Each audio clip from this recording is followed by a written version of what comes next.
Assalamu alaikum. Today we will discuss about Taeniasis. So, what is basically Taeniasis? Taeniasis is an important zoonotic disease caused by Taenia saginata and Taenia solium. They are found in the intestine of human host. Both Taenia saginata and Taenia solium, they are found in the intestine of human host. They pass through two distinct phases in two different hosts to complete their developmental cycle. Eggs passed in the feces of human carriers and can cause further disease if ingested by cattle, pigs, or human. So in Taeniasis is caused by two important human pathogens that falls in the genus Taenia. One is Taenia solium and the other one is Taenia saginata. And today we will talk about Taenia solium.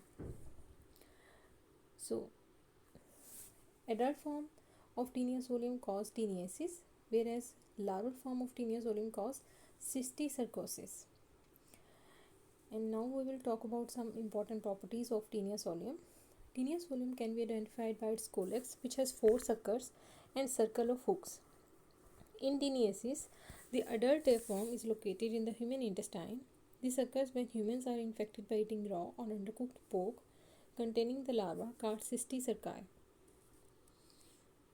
So this is the structure of Taenia solium. You can see the colex, that is the head area, and there are suckers present on the head area, plus you can see the hooks over there and the other part of the Taenia solium. This is the basic structure of Taenia solium. In this picture you can see the transmission of this. People, mostly Taenia solium is called the pork disease, or you can say the pork animal, means it is basically transmitted by eating raw pork or undercooked pork. So this is all the phase of transmission you can see in this picture. Now let's talk about the pathogenesis of Taenia solium. The adult tapeworm attached to the intestinal wall that cause a little damage, whereas the cysticerci can become very large, especially in the brain, where they manifest as spore-occupying lesion. Living cysticerci do not cause inflammation, but when they die, they can release substances that provoke inflammatory response. So, this is the pathogenesis. And first of all, humans are infected by ingested raw or undercooked infected meat. After that, what will happen? Scolex will attach to the intestine and adults in the small intestine. Eggs are or gravid proglottis in feces and passed into the environment. And in the environment, cattle, T. saginata, Taenia saginata, and pigs, Taenia solium, become infected by ingesting vegetation contaminated by eggs or gravid proglottids. Then oncospheres hatch, penetrate intestinal wall and circulate to the musculature. Oncospheres will develop into cysticerci muscles, and then humans will infected by ingesting raw or undercooked infected meat.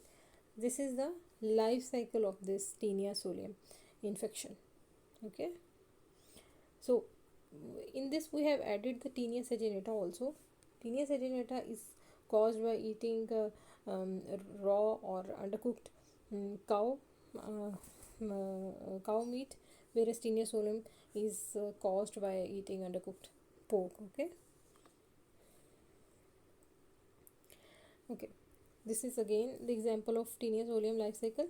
People eat raw or undercooked pork containing cyst of tapeworm larvae.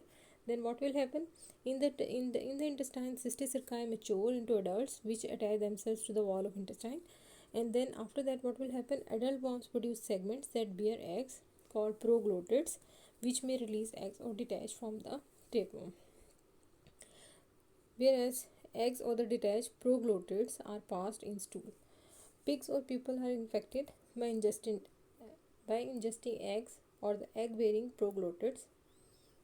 What will happen then? Eggs will develop into the spheres which invade the wall of intestine. and the cycle will repeat itself. The fear travel to muscles and other organs and develop into cyst.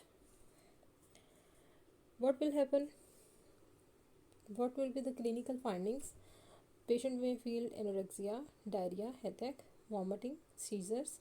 Seizures in case of those that may cause some sort of brain infection, and uveitis and retinitis in eyes. Okay. Diagnosis is made. You can Taeniasis by detect direct fecal examination or brain fluorination technique, or whereas cell phone tape technique. Cystic sarcosis can be identified by using X-ray or CT MRI. We can also do ELISA test to for the lab diagnosis of this disease. Thank you so much. I want all of you to describe a little bit about Tinea saginata and Tinea solium in your own assignments. Okay. Allah Hafiz.